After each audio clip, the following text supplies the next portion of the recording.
It's important to understand what the 5G is doing and what they say it's doing. We're told on the IEEE beamforming document that this technology cooked your eyes like eggs in World War II.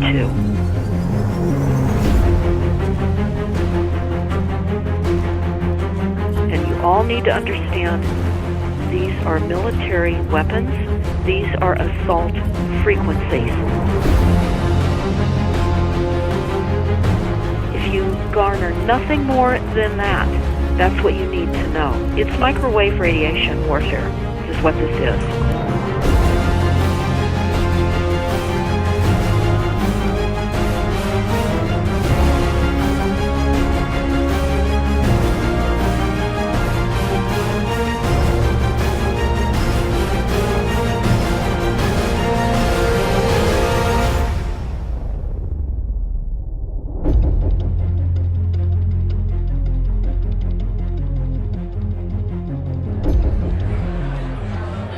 Ladies and gentlemen, please join me in welcoming to the National Press Club Federal Communications Commission Chairman Tom Wheeler.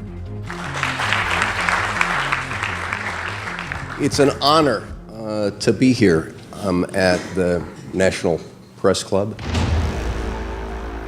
The first generation wireless, 1G, was voice. The second generation, 2G, allowed both talk and text. The third generation, 3G, the internet, in a limited way. And today's technology, 4G, completed that digital migration. But if anyone tells you that they know the details of what 5G is going to become, run the other way. This video is brought to you by the number 5 and the letter G. And pretty soon, everything else will be too. I have to tell people 5G is a killer. I'm Mark Steele. Anybody who hasn't heard me, I'm a weapons systems head-up display expert, one of the leading experts in the world. I've actually brought cover in relation to this, and the reason I became an expert was because I invented them. What I'm going to say to you today, do not believe a single word I say. Not one. I want you to do your own research. You'll find it's absolutely terrifying. You got your body cover? Aye. Oh, good lad. Right, because I'm talking to that. This 5G roll-up is a weapon system. I've got a letter in with central government because I know about weapon systems more than anything other. In Britain, in a place in the north of England called Gateshead, a scientist there called Mark Steele has been very publicly and actively warning people about the effects of LED streetlights, which he says in Gateshead are emitting now 5G. Right, what's the crack? Hey, lads. I'm just having a word with these Gateshead council workers about replacing these transmitters on these lights that are causing harm and assaulting the community. This is an existential threat to the economy, to the environment and humanity. Well, if these transmitters are everywhere, then everyone's at risk, surely.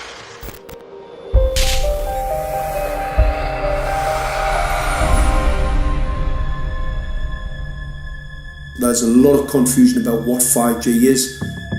The G stands for generation. So you started off with the first transmitter system. Back in the 1980s. In the 80s, yeah. So you had 1G, then you had 2G. And as the generations moved on, you started to see more complex signal systems, cleverer pieces of antenna designs, etc., etc.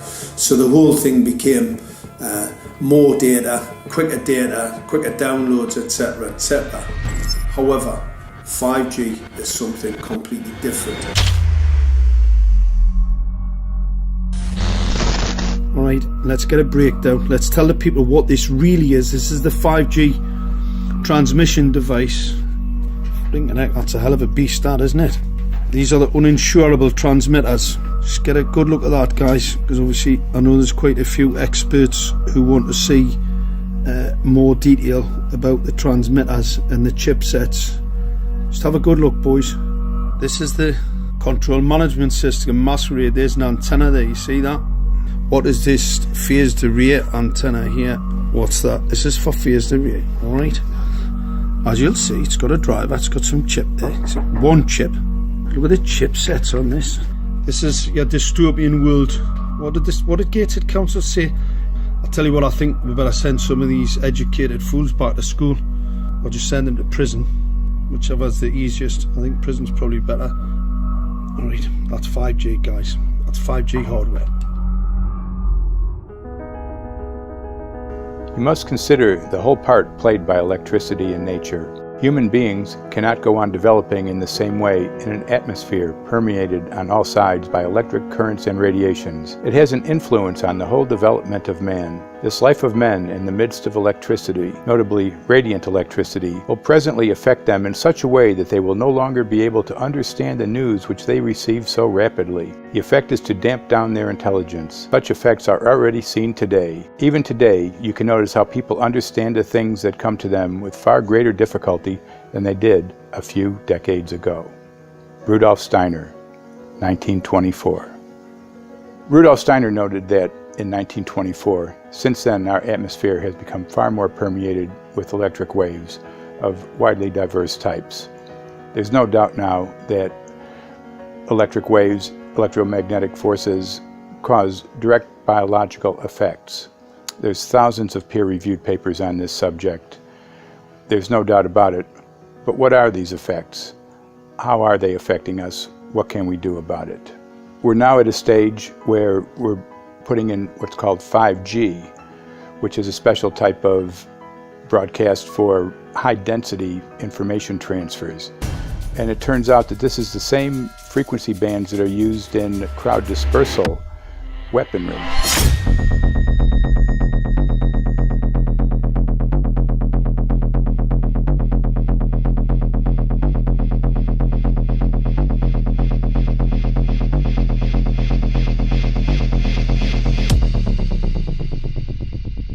5G, first and foremost, is densification. So it's significantly more transmitters at close proximity to a human, and it is also a sophisticated, illegal, unlawful transmitter.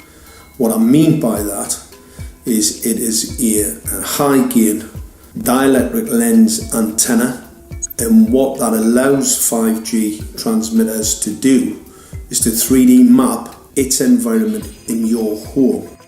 The 868 megahertz frequency is specific for battlefield interrogation systems, so sub-gigahertz. It allows the signal to travel through concrete brickwork with ease, and it can actually data gather. It is a target acquiring system. Phased array is basically radar off the battlefield. It is extremely good at identifying targets and being able to lock onto targets. And not only that, it can specifically target you as an individual. So any judge sitting on an interesting case, let's say, any lawyer, any barrister, anybody doing any work that is potentially controversial, your life could be at threat. So the antenna design that you currently have on top of these LED streetlights, masquerading as a control management system, is basically battlefield interrogation equipment. The first phased array unit was actually called Mammoth, used by the Germans during the Second World War to identify Allied aircraft. Obviously things have moved on significantly since then.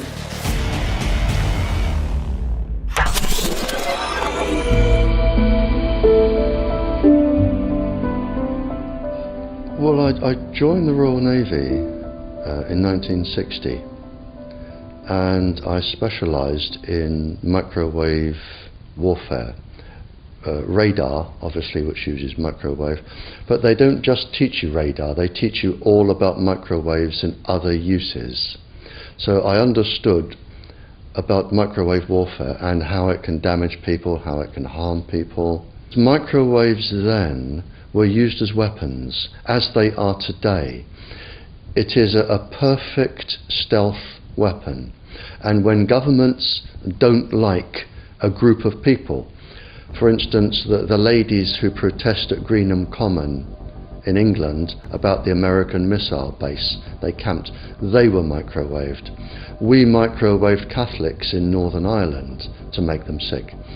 It goes on all over the world, and it's a weapon that you don't know you're being targeted, because the dose is very, very low, which is actually more dangerous than a high dose. It's very, very low, and it may take a year or two, but you can cause neurological damage and cancers with low-level microwaves, and you can make all your opponents sick. It's a perfect weapon for a government. Our impulses are being redirected. We are living in an artificially induced state of consciousness that resembles sleep. Their intention to rule rests with the annihilation of consciousness. We have been lulled into a trance. They have made us indifferent to ourselves, to others. We are focused only on our own gain. Please understand, they are safe as long as they are not discovered. Keep us asleep, keep us selfish, keep us sedated. Almost immediately, I had neighbours knocking on the door, talking about children bleeding from the nose. I had images posted on Facebook. And one neighbour in particular came to my door and mentioned the fact that since the LED street lighting had been installed, she was bleeding from the nose every single night. I thought it was unbelievable.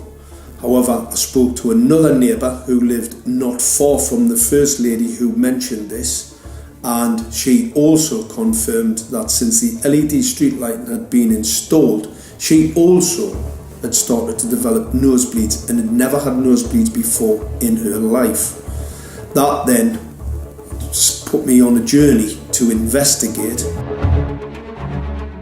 I measured microwave radiation levels from the transmitters on top of the LED streetlights. The basic 868 megahertz, it was significantly higher than the current Council of Europe 1815 resolution, which is a maximum of 600 millivolts. I've measured up to over 3,000 millivolts. 5 to 6 times higher than the guidelines. Significantly higher than the current Council of Europe 1815 resolution, which states that 200 millivolts should be the maximum. The Bioinitiative report states that it should be significantly less than that. So we've got the Council of Europe, that's, you know, the international criminal courts are stating that, you know, the learned judges have said that 200 millivolts, and I'm measuring in bedrooms in Gateshead minimum 600 and up to 4,000. Does this mean that in 2020, 2021, when 5G is destined to roll out globally, that you're going to get those kind of readings everywhere all the time? Everywhere all the time. Worse than that? Worse than that. Yes, 5G will connect the Internet of everything. If something can be connected, it will be connected in a 5G world. Hundreds of billions of microchips connected in products from pill bottles to plant waterers, requiring massive deployment of small cells. We won't wait for the standards. Now, to make this work, the 5G build-out is going to be very infrastructure intensive. We must reject the notion that the 5G future will be the sole provenance of urban areas. The 5G revolution will touch all corners, and that's damn important. The interconnected world of the future will be the result of decisions we must make today.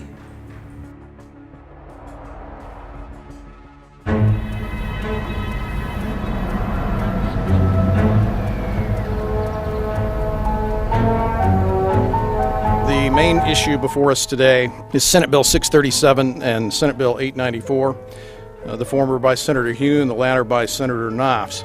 We're going to invite the first four witnesses in support of the legislation, and that would be John Jones with Sprint, David Lewis and Andy Emerson with AT&T, Neil Krevda with Verizon, and Frank Alcavetti Jr. with T-Mobile. So be straight with me. Is it true? It could be. No, well, come very, on. Very no few cases. There at was all. an unfortunate really a incident out in Iowa. Look, gentlemen, practice these words in front of the mirror. Although we are constantly exploring the subject, currently, there is no direct evidence that links cell phone usage to brain cancer.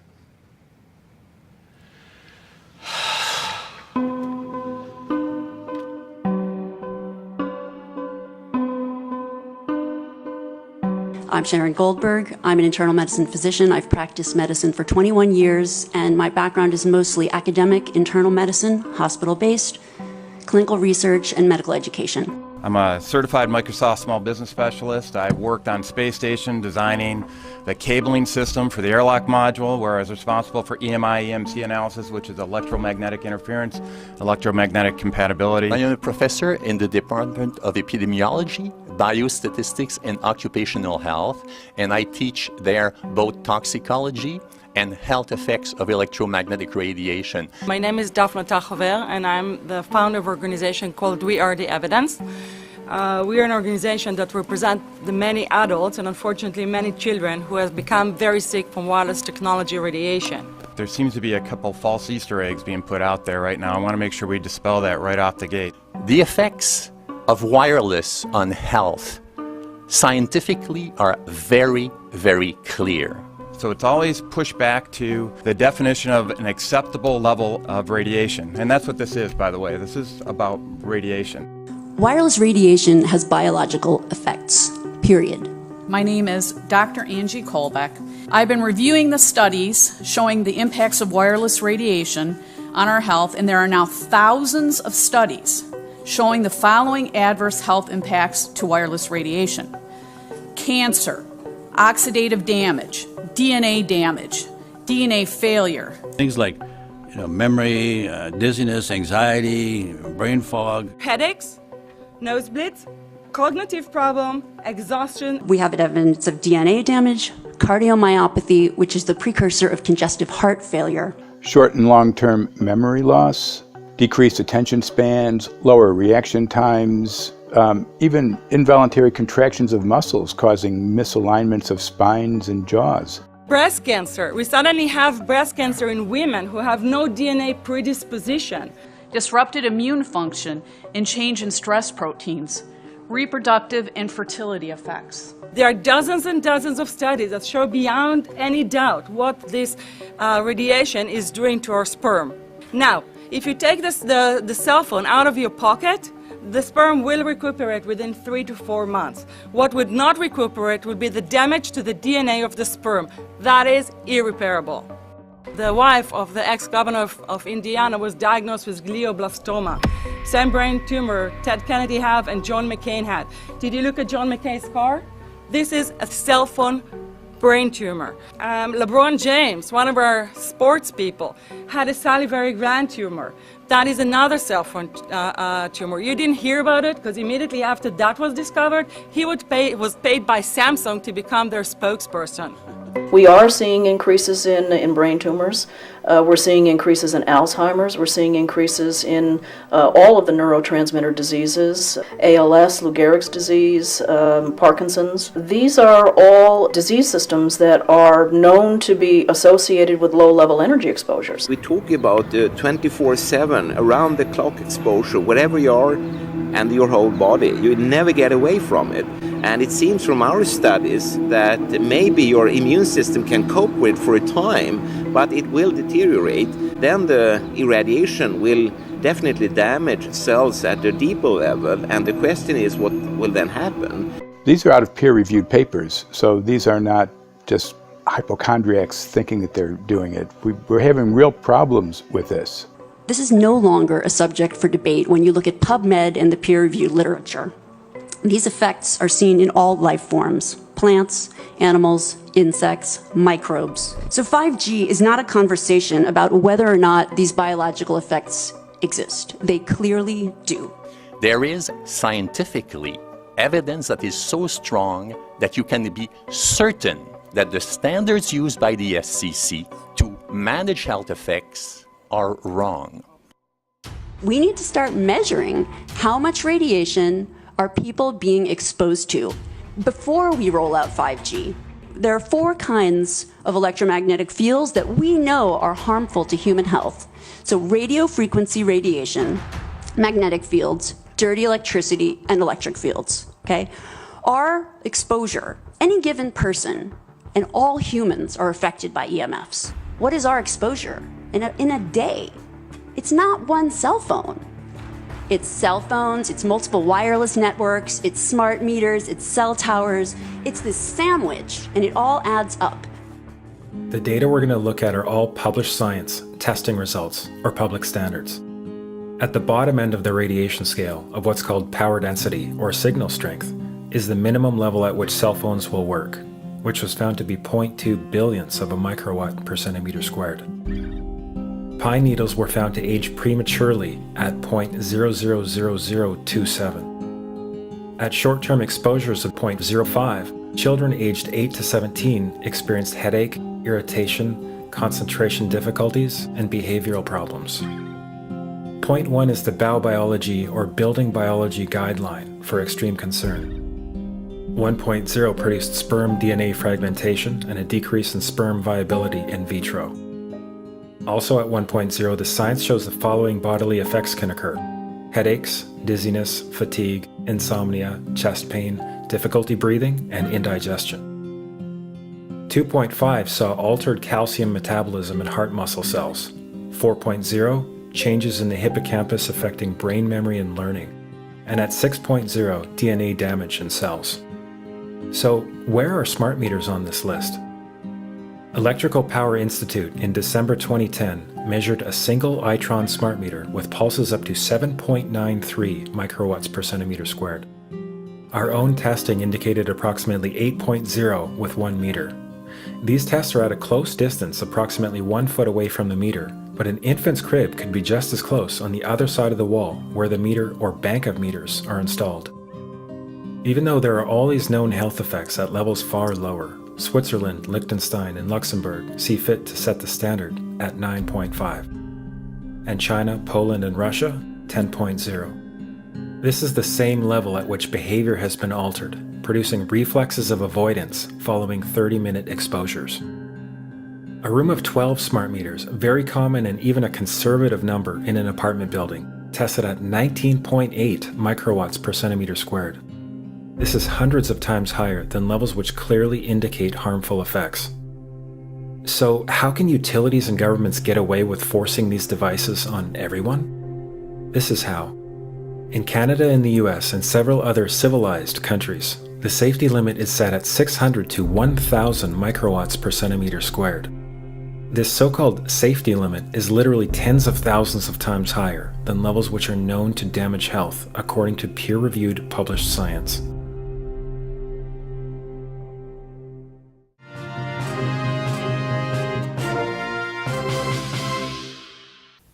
Faster, better, more reliable internet. That's the promise of 5G technology, but there is also the peril. Health hazards associated with radio frequency that is higher also and requires more transmitters and antennas.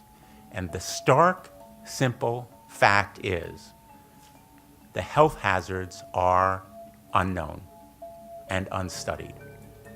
And that is a sign of neglect and disregard on the part of the Federal Communications Commission that seems unacceptable.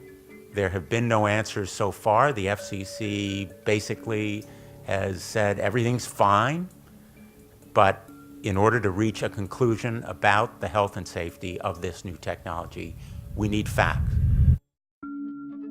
Mr. Chairman, thank you for having this hearing. 5G, as you well know, also uses higher frequency waves that don't travel as far and will rely on a network of hundreds of thousands, potentially millions of small cell sites. And the question then is, are there any health implications, any public safety implications to those additional sites that are likely to be located close to homes, schools, workplaces, and closer to the ground, correct? Correct, Senator. Yes. So my question for you, particularly Mr. Gillen and Mr. Berry, how much money has the industry committed to supporting additional independent research? I stress independent research. Is that independent research ongoing? Has any been completed? Where can consumers look for it? And we're talking about research on the biological effects of this new technology. Thank you, Senator. I think, thank you for your focus on the issue. Safety is paramount, and as you alluded to, we rely on the expert agencies, we rely on the findings of the FDA and others as to the requirements to keep all of us safe. There are no industry-backed studies, to my knowledge right now. Happy to visit with you as to what opportunities you think there needs to be more studies, and we're always for more science. We also rely on what the scientists tell us. So essentially, the answer to my question, how much money? Zero. I can certainly follow up with you, Senator. To my knowledge, there's no active studies being backed by industry today. Anybody else know of industry commitments to back research, fund it, support it, to ascertain scientifically the health effect? No, I'm not aware of any. So there really is no research ongoing. We're kind of flying blind here, so far as health and safety is concerned. Thank you, Mr. Chairman.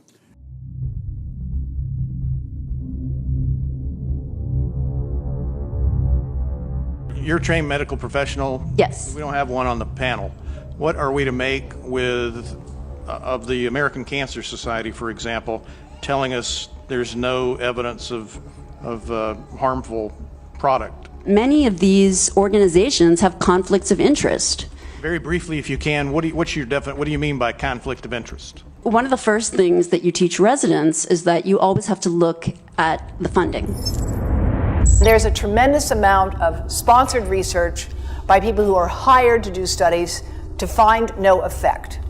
And that's plagued this field in a number of countries. The radio frequency radiation work that we did was supported by Motorola. The relationship was really very cordial and very stress-free, but only up until we started generating data. These folks were very, very upset and began to talk about how are they going to handle this, what sort of spin can we put on this, what can we expect from this, and from that point on the relationship changed. What we saw was that Motorola began to exert more and more control over the work, telling us what to do, telling us how to write abstracts, what to say in the abstracts, what to say in the papers, how to do the work. No, don't do this. Yes, do it this way. This was unacceptable. I had completed our study of DNA damage, and I submitted the final report to Motorola. They simply weren't willing to accept my interpretation of my study, my evaluation of my study, my knowledge of science at that point, and tried to urge me not to publish the study. Did you hear about people coming to you as far as having complaints about illness? We were made aware of health complaints following installation of smart meters, and we wanted to verify this using our field work. So I measured the field of about 30 different people while they stood 1 foot in front of the smart meter, and in every single case, the human energy field was obliterated as they stood in front of the smart meter. So in our first slides, what we see is normal cells, and the structure of the cells is intact and sound. This is what we would expect from a normal sample. So after 2 minutes of exposure in front of the smart meter at about 1 foot away, we see a totally different story. Sample 1, you can see a lot of degradation in the cells. The cell walls have been broken, and you see changes in the cells which are called mycoplasma. It shows a mutation to the cell. In the second sample, we see a different type of degradation to the cell membranes. You can see a corrugation here. This is called bottle cap formation, and it's known that this occurs due to oxidation or exposure to free radicals. So this third subject, when we did her sample, she had to be pulled away from the meter after 45 seconds because she complained about an increasingly severe headache. And here you see a phenomenon called rouleau, where the red blood cells are stacking up, which makes it very difficult for the blood to deliver oxygen to the tissues as they would be their normal function. Every single one of these is a degradation. Every single one of these shows a trauma to the blood cells, and that came from something, and the only variable was the smart meter. The good news in all this is the patient and the blood can return to normal once they have been removed from the influences of these stressors.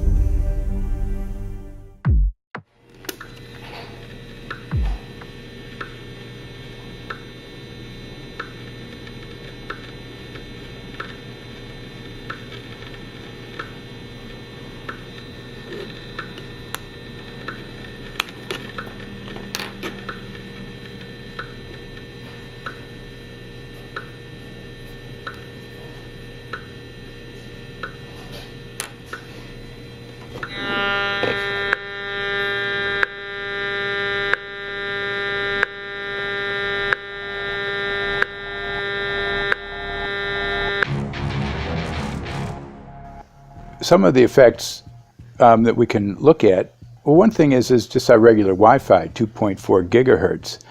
That's in the same range as microwave ovens, which are also called radar ranges, because that is radar. 2.4 gigahertz is interesting. It's not the peak absorption rate in water for microwave frequencies, but it's at a point where it allows full penetration, because if it came in at the peak, it would prevent the insides from getting warm. So that's with basic Wi-Fi. Now when we look at 5G, 60 gigahertz, this is what they call active dispersal sort of weaponry, just to keep people back. It burns the skin. It doesn't penetrate, but 60 gigahertz is the frequency of oxygen molecule absorption. Since they have electrons that they share with each other, what we breathe is actually O2, pair of oxygen. So being bombarded with 60 gigahertz could very well impair our oxygen absorption rate in our body, and thereby the whole basis of our living system. Martin Pall says, putting tens of millions of 5G antennas without a single biological test of safety has to be about the stupidest idea anyone has had in the history of the world. So assessing all this, we have experts in various fields: military EMF weaponry, biological effects on humans, firefighters that are getting cognitive impairment by being there in them, countries that are banning these sort of technologies around schools because of the impairment to cognitive. Let's weigh that up in light of what Rudolf Steiner said in 1924 about just mere radio causing the impairment of cognitive functions on people, that they can receive news from around the world, but they can't understand it as well because of the effect of the electricity. We have to say, something smells sinister here. With the 5th generation, it's actually a whole new ballgame. It's not using the same technology. They're switching to military-grade millimeter wave technology. And when you look at this technology, I mean, if you go and look at DARPA reports, come and look at some of the patents that the United States military has put out on what they can do with psychological weapons, all sorts of things, crowd control, active denial, anything you can think of. This is what they can do with 5G. So any type of military application you can think of which has an electromagnetic base, they can do with 5G. And they're putting this out blanket across the population. Ladies and gentlemen, the President of the United States. Good evening, my fellow Americans. In the councils of government, we must guard against the acquisition of unwarranted influence, whether sought or unsought, by the military-industrial complex. The potential for the disastrous rise of misplaced power exists and will persist. We must never let the weight of this combination endanger our liberties or democratic processes.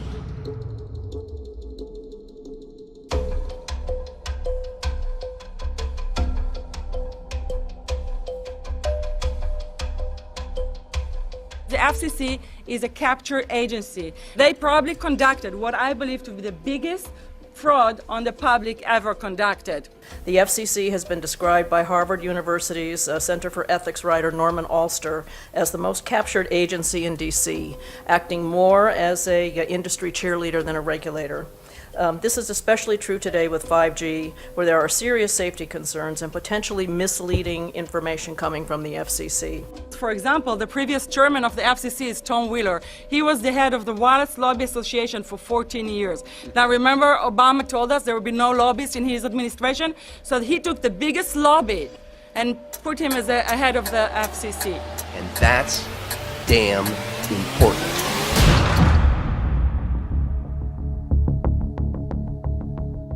In 1993, the FCC started a rulemaking to adopt the IEEE regulations on this issue.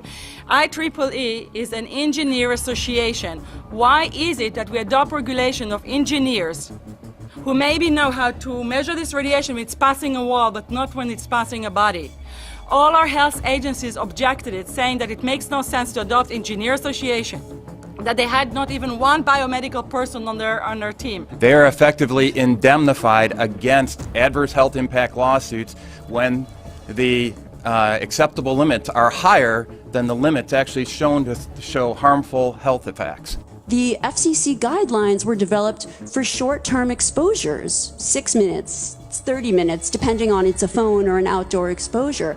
And they have absolutely no connection to the biological effects that have been very clearly summarized in the Bio Initiative. So as you can see, there's a number of individuals in this room today that have serious concerns about this as regards to their health. If one of your companies decides to put one of these small cells up at a pole that's within, say, 50 feet of one of their houses, what recourse do they have to say, is there a way to move it somewhere else? There's language in the bill so that the authority can require the applicant to come forth with certification of compliance with the FCC's rules related to radio frequency emission. Remember that denial of request or denial of permit request that you can put in? It's going to point back to the acceptable levels as determined by the FCC. Not the EPA or not the CDC, the ones who usually take care of health concerns, but by the FCC, which is staffed by former members of the telecommunication industry. That's the fox guarding the hen house. It's a fact that most insurance companies will not indemnify against EMF effects. Telecom companies around the world are warning their investors of potential major costs due to real or alleged risks of EMF pollution from their products. Interestingly enough, they're warning their investors, but they're not telling their customers. They're basically keeping it quiet because that's where their money comes from. So we're using technology that could be very potentially harmful to us, and the investors know it. But their only worry is that they might lose money, not that our health might be affected. First of all, I think what you should really think about is why is it that they're not insured? It's not that they chose to be self-insured. They're actually rejected by the insurance company from being insured because they understand the risk.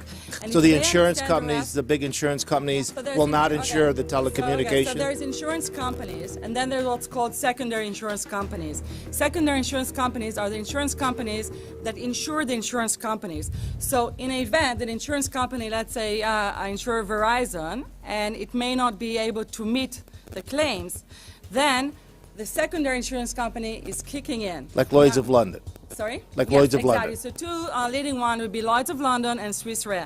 Both told the insurance company not to insure the wireless industry, and this is why they're not insured. And that should give you a hint. Now, this is exactly why they have to prevent a health lawsuit. And how did they prevent lawsuit? That goes back to Section 704.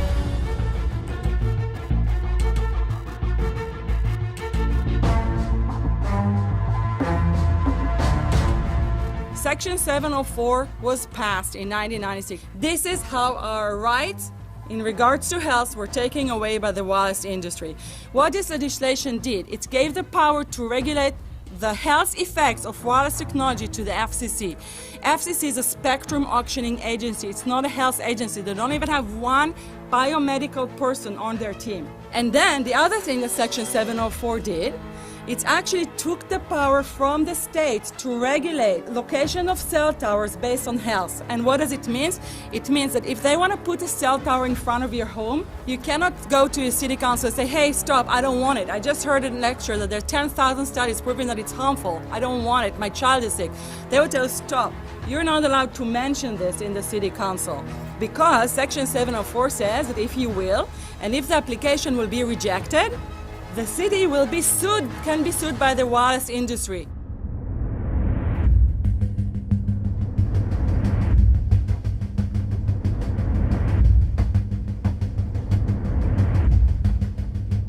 A major U.S. government study on rats finds a link between cell phones and cancer. Very first government study linking the radiation from cell phones to cancer. Two-decade, $30 million federal study out today found there is some evidence of a link between cell phone radiation and brain cancer.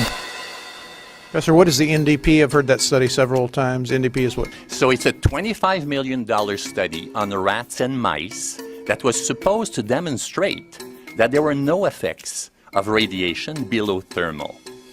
And in fact, it demonstrated exactly the opposite. And it follows on the heels of two major studies on animals that said exactly the same thing. And that study was designed perfectly to make sure that it cannot be challenged, that there will not be any doubt. That's why it took them 14 years. That's how they prevented discussion of health. And why do they want to prevent discussion of health if there's no problem with health? Simply put, FCC is completely unprepared, unable, and possibly unwilling to oversee 5G for safety, even as it barrels toward us. They are falling back on tired definitions and panaceas long since disproven by science. To make matters worse, recent FCC rulings and numerous industry-friendly bills passed at state and federal levels between 2016 and 2018 removed the last vestiges of local and state review over infrastructure siting, just when we need it the most. When those first studies were performed years and years ago, nobody knew about the importance of the microbiome, the role of the microbiome and the immune system, and even less the role of the microbiota inside our brains, that is, the microbes that are normally resident inside our brains, whose influence on brain function is nothing but immense. And you may think, well, who cares about the microbes? The less microbes we have, the better it is. Well, we know by now that this is not absolutely the case, because microbes are truly essential for the development and function of all our organs and systems. Our immune system is based on the microbes we have in our gut. And our brain also has microbes that influence its function. In tests, it's been found things like mold. If you grow mold inside a Faraday cage, it'll grow one way, and then even if the electromagnetic fields are around, take the Faraday cage away and some sort of 600 biotoxins are developed within the mold because of the effects of the EMFs upon it. Electromagnetic fields, even of weak quality, have an effect upon our microbiome, which is really essential to our whole being. This is going to eviscerate microbial DNA inside human beings, which is our effective operating system, number one. So it may not impact human DNA in laboratory experiments right now, and they're saying it doesn't impact human DNA. But given that human DNA is less than 1% of the cellular DNA in the human body, the rest of the cellular DNA is microbial, and we know that this will eviscerate microbial DNA. So we're talking about a takedown of the operating system of human beings. Exactly. I couldn't have put it better myself.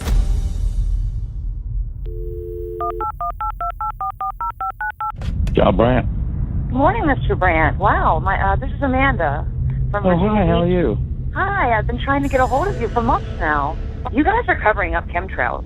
No, we are not covering it. We have no reason to cover up chemtrails. Of course, you have every reason to cover it up. Every reason. It's called losing your job. What reasons would that be? Oh, well, you personally, you would lose your job if you were to reveal anything to me, and it's probably unsafe for you to even be speaking about this, considering the types of individuals you work for. It's not unsafe. It is unsafe. There's no problem with us talking on, you're a citizen, you're making a complaint. Oh, Lord have mercy on myself. It's a complaint in an area that we don't have authority to regulate.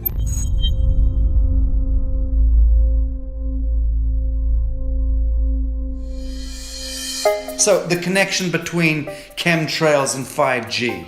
It's all interconnected. The metallized particulates that would allow the 5G phased array, so basically the radar that would allow it to be able to identify you, so it can watch you, it can identify you in your own home 24 hours a day, 7 days a week. For the last X amount of years, we've been through chemtrailing, and that is now the cat is out of the box. We've had these nanoparticulates raining down on humanity for years now, impregnating our bodies, by best account staying inside our bodies. Those nanoparticulates, what you're saying, are building up a kind of a phosphorescence glow capability so that we can be flagged up in our homes, behind concrete and steel, inside bunkers, in the basement, doesn't matter where you are. The 5G will be able to now triangulate, map and read you, because you as a living being are impregnated with these nanoparticulates, which are acting as a kind of transmission and reception technology. It's exactly, absolutely exactly.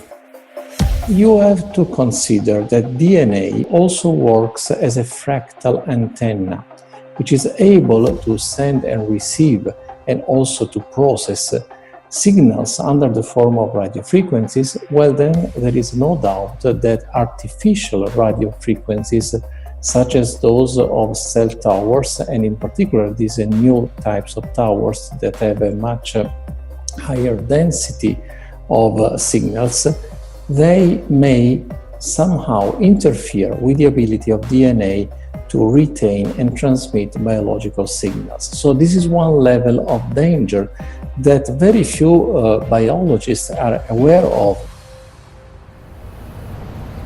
How much effort was put forward to address this, what most of these people are, or many of these people are here for, which are the health concerns? Was there any dialogue back and forth? Was there any working, was there many studies evaluated to look at regarding this area? Maybe not every person that has concerns on the legislation was brought to the table. Okay, so from your perspective, you feel that there was a legitimate amount of time to evaluate the data that the opposition would have on this? Absolutely, and I wouldn't put forth something that I didn't believe in. And I'll tell you, as I mentioned earlier, and it's been commented several times amongst the panel here, this is truly an economic development issue. Our 3-year-old, again at home, is outraged when we pull out the driveway and he's not able to access Wi-Fi.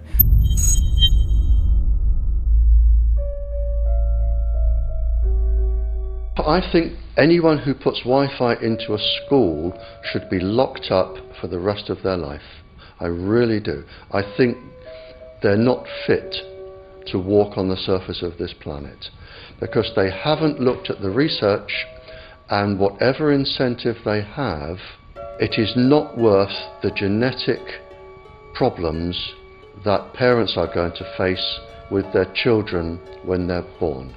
France has banned Wi-Fi in nursery schools and put warnings out for regular schools because they're finding there's impaired learning capacity in children when they're around Wi-Fi. And they have to put up warning signs where they put Wi-Fi transmitters. When I got sick and I learned that they're putting Wi-Fi in the schools in Israel, I was very sick at the time, but I could not tolerate the thought that children in the schools will become as sick as I have. And after a few months of correspondence, I submitted a Supreme Court case in Israel to ban the use of Wi-Fi in the schools and replace them with wired network. The 4 top diseases that kill our children, our young adults right now, are brain tumors, thyroid cancer, testis cancer, rectal cancer, everywhere we put our cell phones. And a lot of our children are sick and they're being misdiagnosed and mistreated because the wireless industry has put billions and billions of dollars in the past 30 years to mislead the public as to the health effects and keep the public uninformed. We are performing an experiment on children. We are exposing children to microwave radiation for 6 hours during every school day. We have had absolutely no studies looking at the long-term effects of this radiation on young people or even on adults. A considerable amount of research shows that developing brains and bodies of children are much more affected than adults. And there are clear indications of a link between increased electromagnetic fields and autism spectrum disorders. We took 10 autistic children and went back to the sleeping location where the mother was when she was pregnant with that child and compared it with the sleeping location of a mother that gave birth to healthy children. We had 10 mothers in that group, 10 mothers in this group, and in the group of the autistic children, we found that the measurements that we got for the microwave exposure was elevated compared to the group of children that were normal. The fetus is affected. The exposure to man-made electromagnetic fields has become the first factor that could be isolated ever in autism that could predict autism. The fifth generation of wireless technology, or 5G as it's being rolled out worldwide without safety testing. Let me say that again, without safety testing. And how we've got scientists and doctors and environmental organizers saying, stop this. Because in terms of the effects of wireless radiation, the science is in. Wireless radiation can lead to cancerous heart tumors, brain tumors, DNA damage. Wireless radiation is linked to infertility, to autism, Alzheimer's, and more. And guess what? All the effects that I just listed, those are some of the effects that are known according to the technology that's being seen today. First of all, you have to know that we know that the other EMFs that we're exposed to are already known to be health risks. And basically that 5G, because of the frequency that's going to be used and because of the extraordinarily high pulsation levels that will be used, is a much bigger threat to our health than the things that we already have, which are very substantial threats to our health. We're not just talking about the intensity. We're talking about the frequency and the very high level of pulsations. There's a huge literature which shows that pulsed EMFs, EMFs that pulse up and down very rapidly, are in most cases much more biologically active than our non-pulsed EMFs. Every single wireless communication device communicates via pulsations, but the industry completely ignores this issue. The problem with 5G is that they're planning to put out tens of millions of these antennae all over the place without doing one single biological safety test. Are you implying possibly that we, the consumers, are the guinea pigs since they haven't really done tests to see the effects in a smaller setting? I mean, that's not an implication, it's a statement. We are, yes. Cancer is not the main concern that I have. I'm really concerned about sperm count and about effects on pregnancy. How many of you know that 1 in 6 American couples is unable to have a child when they want to? How many of you know that last year the birth rate in this country dropped the most that it ever has in recent history, 3% in a single year? People look at the sperm, and people use cell phones, and the sperm, usually sperm swim, and they swim straight. But if you expose them to radio frequency, mobile phone waves, they swim in a circle. Studies have been done here in Australia, taking sperm from healthy men. And one test tube gets exposed to cell phone radiation, and one test tube is not exposed to mobile phone radiation. And then the results are evaluated. And this is a measure of vitality. We measure how well the sperm swim. This is a measure of motility. This is a measure of mitochondrial DNA damage. They have 3 times as much damage on their DNA if they have been exposed to mobile phone radiation. The data on that are rock solid. Cell phones can damage sperm quantity and quality. Your embryo, your uterus in the fetus, where your child is developing for the first 100 days, in the ovaries, the eggs do not have that protection. So they are at maximum risk from radiation. And for the first month or so, you wouldn't even know you were pregnant. You wouldn't even be taking precautions. That is the main danger area. So you give birth to a daughter, but her ovaries are now contaminated. She may be normal, she may be genetically damaged, but her ovaries are at the most risk. So when your daughter grows up and she becomes pregnant and has a baby, this is where one of these eggs will be fertilized and come out. So the real damage here is your grandchildren. That is where it is going to show most. Do you think that there is a chance that within the third generation of females, they may be irreversibly sterile? Not in the third generation, but in the fifth generation, and that would for humans be something in the order of 150 years ahead of us. And of course, then it's too late to say that you are sorry, and it's very too late to say stop. There is a wealth of papers. I mean, we're talking about thousands of published papers in the scientific literature, few of which, or sometimes none of which, have entered the official documentations from authorities and likewise. So I think it's really time to have an independent compilation of data. Such was done at August 31st, 2007 in the form of the Bioinitiative report, of which I was one of the authors. And then we put together approximately 2,000 scientific references on a little bit more than 600 pages, clearly saying that if you, for instance, if you are a rat or a mouse or a cell or a molecule, you should definitely not allow yourself to be exposed to this. And in the meantime, we have this full-scale experiment using our own kids. One interesting case, John Patterson. He was a telecommunications engineer in Sydney, Australia. Very brilliant man. For 20 years, John tested Telstra digital systems. Over the time, he realised the dangers of electromagnetic radiation. It disrupts the bioelectric system of your body, which is really your brain, your nervous system, how your muscles talk. And he tried warning of these effects through different agencies, through his company. Got all the test gear out and measured it and drew up a report, and I was immediately removed from service. Finally, in 2007, he took matters into his own hand. He commandeered a used British Army tank and went and destroyed 6 cell phone towers in Sydney, Australia, because he wanted to stop this. He was trying to make a point. The message was that how dangerous it was. You know, these people were elected by us to manage our infrastructure in a responsible manner. That is the sole purpose of government if it's going to exist at all. And if it doesn't do that, then it has no right. It is invalid. So we need to pull this infrastructure down. We really do.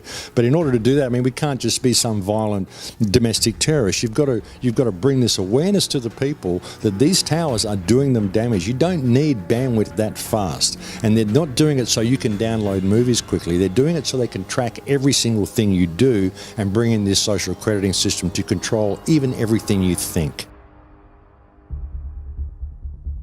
There's a story about a lady called Claire Edwards. She was a United Nations staff member, and she was warning of the potentially catastrophic dangers of 5G technology. I took the issue to the UN Secretary General, Antonio Guterres. He is a physicist and electrical engineer, and lectured on telecommunication signals early in his career, yet asserted to me that he knew nothing about the dangers of 5G. Current public exposure levels are at least 1 quintillion, that's 18 zeros, 1 quintillion times above natural background radiation, according to Professor Olle Johansson of the Karolinska Institute in Sweden.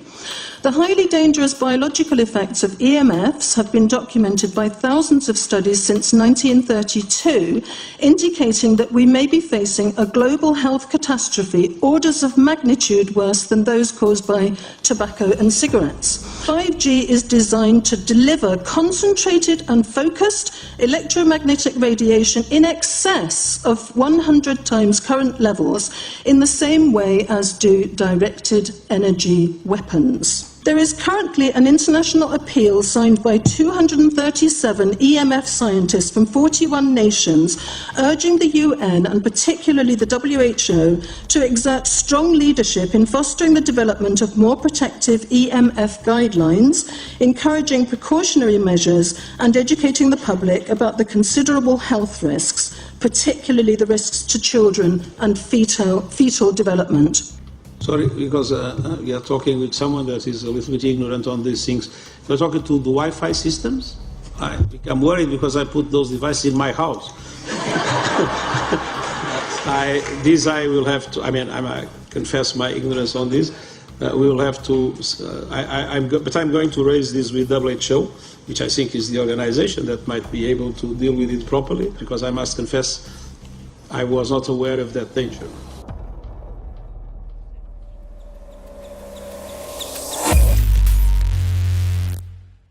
In 1996, when the Telecommunications Act was passed, in it was a provision essentially that kept local officials from addressing health issue concerns when approving or not approving a cell tower. So that's correct. But then something new is happening. We've talked a lot about it on the Solari report, thanks to Jason Bowden-Smith and his website EMF Warriors. But this is new. This is very, very new. So you're basically, sending out an appeal on something that in one sense hasn't happened yet. This is not just an incremental change. This is a big step up. It's a sea change. An onslaught's not an improper word. It's a bombardment. So instead of a cell tower 1 mile or 2 miles from you and you still have cell phone service, we're going to have antennas every block, and some poor soul is going to have one mounted to a utility pole maybe less than 20 meters from their home. So this kind of, invasive bombardment with this many antennas, just in 1 square mile, if you do the math, 1 per block and 16 blocks per mile, that's about 250 antennas per square mile. The millimeter wave is untested. Former FCC Chairman Tom Wheeler openly said that they don't plan to test. We won't wait for the standards. And then our appeal also addresses the fact that there's a plan to roll out 5G through satellites in low Earth orbit. So 20,000 satellites, which will cover every square foot of the planet with a 5G signal. 6, 5, 4, 3, 2, 1. Night after night, politicians and other leaders were telling Americans that Sputnik revealed that we were at great risk. Not just our pride, but our security is at stake. If Russia wins dominance of this completely new area, well, I think the consequences are fairly plain. Probable Soviet world domination. We choose to go to the moon in this decade and do the other things, not because they are easy, but because they are hard. Because that challenge is one that we're willing to accept, one we are unwilling to postpone, and one we intend to win.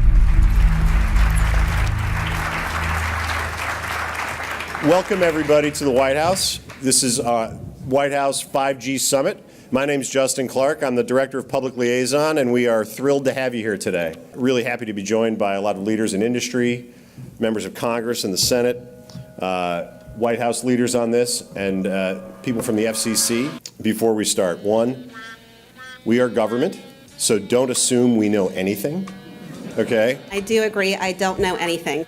I have become accustomed to giving speeches in my new position on subjects about which I frankly know very little, and we need more cell towers and connections in Connecticut, my home state. It's ridiculous. The U.S. is in the lead thanks to our private sector as well as the work of the FCC and this administration overall. But China and South Korea and many other countries are eager to claim this mantle. We have every intention to deploy 5G first and reap the benefits of faster and more robust wireless. Yes, I hope we beat China, of course. And get to gigabit speeds and low latency, and the race has begun. Let there be no mistake.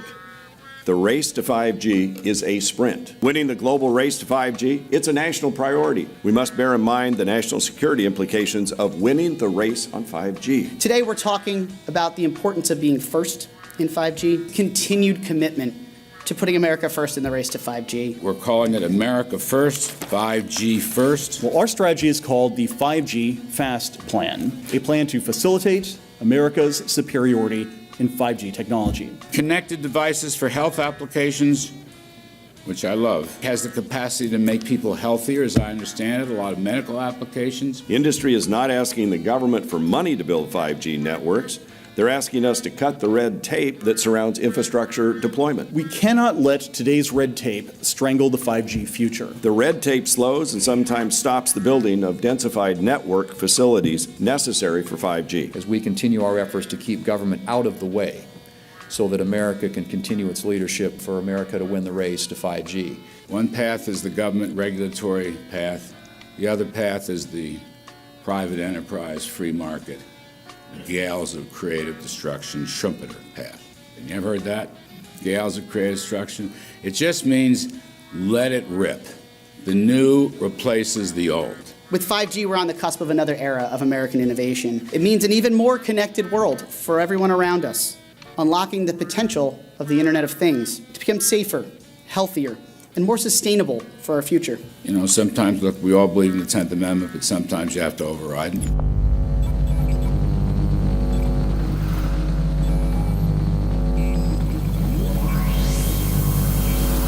By the way, the 1996 bill permits that kind of override. We're not here to be completely heavy-handed, but sometimes you got to do what you got to do. And some of these states or cities that don't want to cooperate want to shake us down. We can't allow obstacles and barriers to stop this movement. That's all.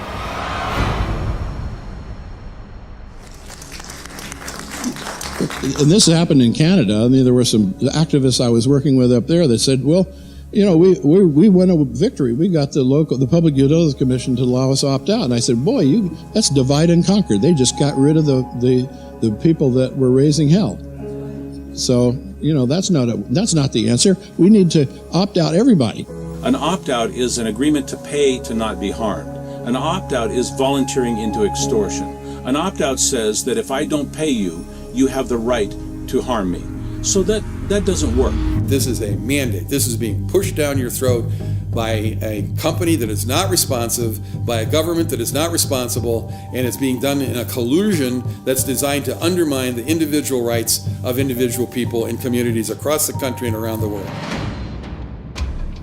The Minister for the Environment has a duty. His duty is primarily to ensure that there is cleaner, better, healthier environment for people in this country. It's a simple duty. He also has a responsibility in regard to science and innovation to make sure that that happens. What seems to be happening here, in fact one could say undoubtedly happening here, is he's using science and innovation to ensure that our right to life is threatened. There have been no public debates. There is no public discourse. There are no public disclosures as to why, when, how, what is going on in regard to 5G. That by itself is a breach of ministerial responsibility, and one which we really should look at in terms of a private prosecution against the ministers who have failed to protect our right to life. Okay, smart technology, smart meters, smart cars, not that smart, huh? What does smart mean? Anything that has smart attached to it, secret militarised armaments in residential technology. That's where smart came from. And smart, every bit of technology that you see today has all been developed for either some type of battlefield, some type of intelligence gathering system, and obviously these developments have to be commercialised, and people have actually took them into their homes. The definition of a smart grid is a wireless system that will fundamentally turn every single appliance in your home into the equivalent of a transmitting cell phone. That's every computer, every television, every furnace, every air conditioner, every coffee machine, every printer, every single appliance that you have in your house will eventually, in a smart grid, have an antenna that's embedded into it that will transmit your usage data to a smart meter on the outside of your home that will then transmit your usage data to another tower receiving that usage signal that will then go to the utility company for supposedly billing purposes. Not all signals will just be about your individual use. There will be aggregate meters that will bounce signal from house to house to house within a neighborhood that will then accumulate all of the usage data that will transmit that to the utility company. Now, what that will do is that the end metering system that is transmitting all of that data will be firing an RF signal at many, many times a second, which will increase the average homeowner's radio frequency radiation exposure exponentially. This picture shows some aphids on the leaf of an orange tree shortly after radar equipment was installed at a nearby airport a number of years ago. I noticed that every few seconds, all the aphids would tense up in unison and do sort of a little dance, as you see in the picture. Upon further investigation, I found that the interval of time between the activity of each dance coincided exactly with the rotation of the radar rotor device at the airport, which was a distance of approximately 14 miles. The antenna arrays create this steerable beam, which helps concentrate the energy. The beams get pointed at the user. What's a MIMO tank? Massive in, massive out. British government have got a plan to roll 400,000 out. This is so that you've got 5G in every nook and cranny, every part of the countryside, so that you can have autonomous tractors, believe it or not. However, those transmitters, these are radar. It is phased array radar. Though that radar signal sweeping the countryside will kill every pollinator, every biological structure, it will sterilise livestock, it will kill the ground, consequently land won't have a value, obviously farmers will die, the community will be under attack. The community will be under attack. If we can't produce food, if we kill all the pollinators, we're in serious trouble. The takeaway is that 5G, the $1 trillion rollout of 5G by our friendly local government, is definitely a weapon system masquerading as a modern efficiency technology. It most certainly is, and what I put it down to, it's economic terrorism. There is no value, nil, in killing off your population, in destroying your ability to grow food, to kill all your pollinators. They may have a nice financial number on a piece of paper, but in reality, dementia, diabetes, all the things that are currently crippling the NHS, a burden on the country, illness, mental health issues, the focus of that cause can be identified and has been identified in the science. The science is proven. The epidemiological data that we're seeing on the street is now substantiating that science. The DNA inside you, the mitochondrial DNA, you can trace unchanged to your mother, her mother, her mother, right the way back to the beginning of the human race in Africa, the Stone Age. It is unchanged, the mitochondria, and that is being unchanged in your children, which means if you damage it, your child could be genetically damaged, then her child, and her child, and her child, forever. You are condemning the future generations of every single child. There is, however, a light at the end of the tunnel, or there is some ray of hope. Thanks to the principles of biological quantum entanglement that we have learned how to exploit in the field of biology and medicine, now we can transfer the information from the microbial DNA to the human DNA. And in so doing, we can train, so to speak, the microbes to withstand whatever extreme condition they are exposed to, including this new technology. And then we can train them to transfer this resilience of theirs to our DNA. So let's say that there are good reasons to be worried about the introduction of these new technologies, but fortunately, since the knowledge in the field of quantum biology, in the field of microbiome medicine is advancing as fast as potentially harmful technology, then we can exploit this knowledge to protect ourselves from any real potential or perceived danger from these new technologies. I've met with molecular and cellular biologists, with blood microscopists, with weapons development experts, frontline activists and researchers, and all the stories I'm hearing from these experts and pundits leads to the same thing. 5G is almost certainly the end game. It is an extinction event brought into our homes, into our classrooms, onto the high street, into the very cells and DNA in our human bodies. It is such a perilous threat that it is almost impossible to imagine, let alone describe. When the 5G signature goes live, it will tap into a multitude of satellites which are in geosat orbit around the surface of the Earth. Millions of surface antennas will pick up that signaling and will then scatter the signaling into hundreds and hundreds of millions of different micro antenna systems set up on street lamps and even in your home, which you're not aware of incidentally. The LED light bulbs in your home invariably contain the micro or nanotech lens flare capacitors which will receive the 5G signaling, and it will proliferate the 5G signaling everywhere by exploding the signal into billions of photons which will target everything all at the same time. This is stealth technology. This is invisible science. But what it means in simple terms is that you will be flagged up, visible, trackable inside your own home. Anywhere you move on the surface of the Earth, they will have a lock and load tracking capability over you.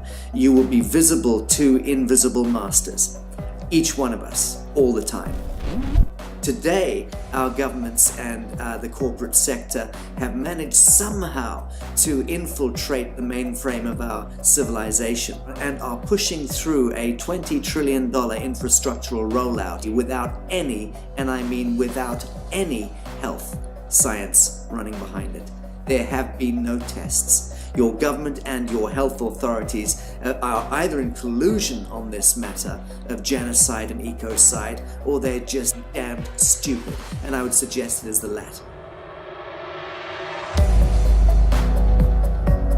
Shame on the technologists and the electricians who are furthering this technology in our homes, in our offices, in our streets. Shame on the legislators and the parliamentarians and the troglodytes and bureaucrats that proliferate our society today. Shame on that echelon for putting their signatures to contracts which allow the fast tracking of this technology into our homes and onto our high streets. Shame on the parliamentarians and international leadership whose wetting signatures and seals of office are sanctioning and permissioning the rollout of something which is arguably the greatest threat to humankind. Shame on each one of us who now fail to get up out of our homes, walk out of our front doors, and challenge every so-called authority who dares to violate our bodies, our homes, and our future generations.